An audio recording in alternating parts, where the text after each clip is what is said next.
അതായത് മലയാള മനോരമ പത്രം കണ്ടിട്ടുണ്ടോ? ഉണ്ടോ?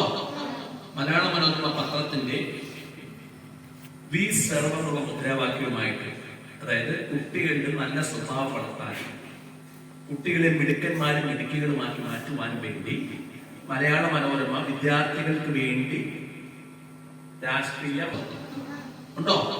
അതായത് കുട്ടികളിൽ നല്ല സ്വഭാവം വളർത്താൻ, കുട്ടികളെ മിടുക്കന്മാരും മിടുക്കികളുമാക്കി മാറ്റുവാനും വേണ്ടി മലയാള മനോരമ വിദ്യാർത്ഥികൾക്ക് വേണ്ടി